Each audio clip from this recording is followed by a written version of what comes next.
To Joe's Astrology, and this is the birth chart of Mother Angelica. She was a Catholic nun and she started EWTN. She was the founder of the Eternal Word T Network, something T Network, EWTN. It's a television network, Catholic television,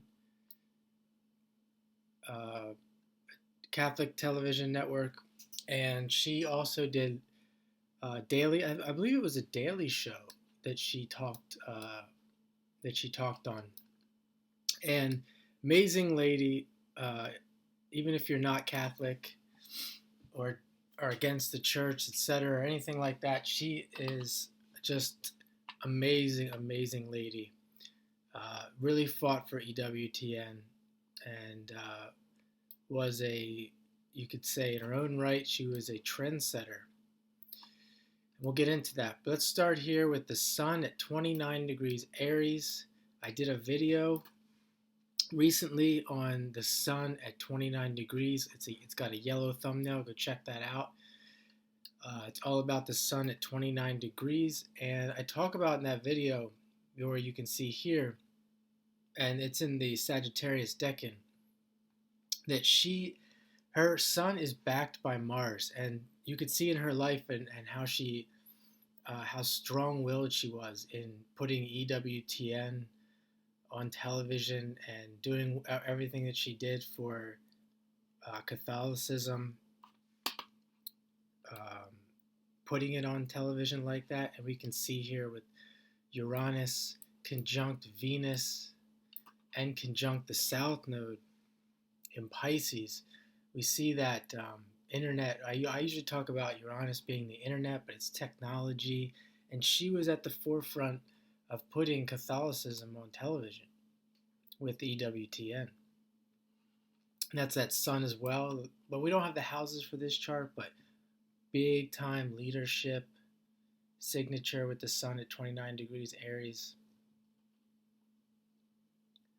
You can see it's also moving towards a sextile with Pluto, that opportunity to be in power, and the Pluto there is in Cancer, that opportunity to be empowered by taking care of people, which I'm going to get into here. She has the nodes here with South Node in Pisces, North Node in Virgo, perfect for a Catholic nun, with the nodes with Virgo and Pisces. And there's an emphasis on the Pisces area with Venus in Pisces, and she has Jupiter trining that in Scorpio in the Pisces Decan, and Pluto also down here making a trine. So she's got a grand trine in water, and the moon here squaring the nodes in Gemini with a need to really move towards that South Node in Pisces. So this person has a strong need and desire to help others, to be a mother. We see the moon down there. It's in Gemini, not the best place for the moon, for a motherly moon. It is in the Libra Decan, and it's making a trine to Saturn, so it's touching Saturn. So you think not, and Mars is in Gemini too, and when the moon is moving away from that conjunction. So not the best chart for a mother, you would think, but she was a mother to millions and millions of people. And that is, I think, is the difference here with a chart like this and what you might see with another chart where you could really see motherly influence.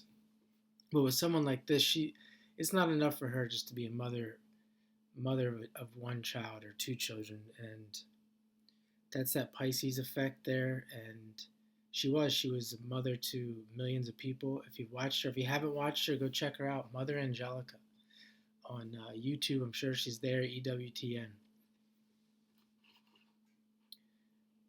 We can see Neptune in Leo in Sagittarius Decan. So her spirituality. She's bringing her spirituality to the stage with her work, being a performer. And we can see that Neptune is making a sextile to Saturn, and Saturn is in Libra where it rules. It's retrograde, so it's pointing back to that Uranus there, where she's really asserting her individuality with her work with EWTN. And you can see the sextile there with Neptune. There's an opportunity to be that spiritual teacher for her work. And with Saturn there ruling Libra, she's a social justice, another social justice warrior. And you can see kind of how this works. You can be a social justice warrior and be a Catholic nun. You can be in politics uh, as a governor or a senator. You can just be a regular person. You can be an attorney. There's so many different um, ways where the chart can play out, which I will probably make some more videos later on about that. Let's see, what else do we have here? Mars and Gemini. We see some more of the aspects of her being a nun. You can see Mars and Gemini. Oftentimes with Mars and Gemini, you see a person who doesn't really get a chance to express their sexuality physically. I mean, not to say that it doesn't happen, but probably less. You could say less so than other people. The person may be celibate, and with that North Node in Virgo, we have the Mercury in the Taurus in the Virgo decan. This person could be. It does suggest slightly that they would be celibate or on the celibate side. And here we have more of that. Mercury is opposing Jupiter in Scorpio, where you see the Jupiter in Scorpio, the passion. But in this chart, I would say, we see it contacting Neptune there with the square. It's making a trine to Uranus. There's so much in this chart. I'm just kind of doing this on the fly. With that Jupiter Uranus, she is an advanced soul into technology, into taking advantage of what's new and moving into adapting to the times really well. But that Jupiter in Scorpio opposing the that Mercury, she's really transmuting her sexuality into her work, into her teachings, into her care for um, for her students and the congregation. So you're not going to see it play out as another person who might have Jupiter in Scorpio, who might be. She's definitely interested in psychology. She was a psychologist for sure. Just real quick here, some other things I noticed.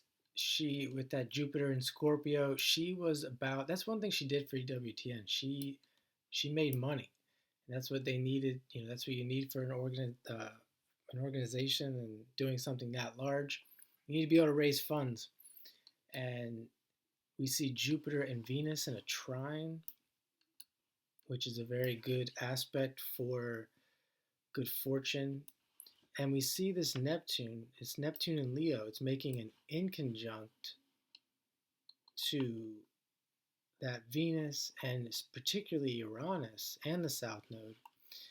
And the reason why I mentioned that is that inconjunct is what's known as a Scorpio inconjunct. So if Uranus was over here in Capricorn, it would be a Virgo.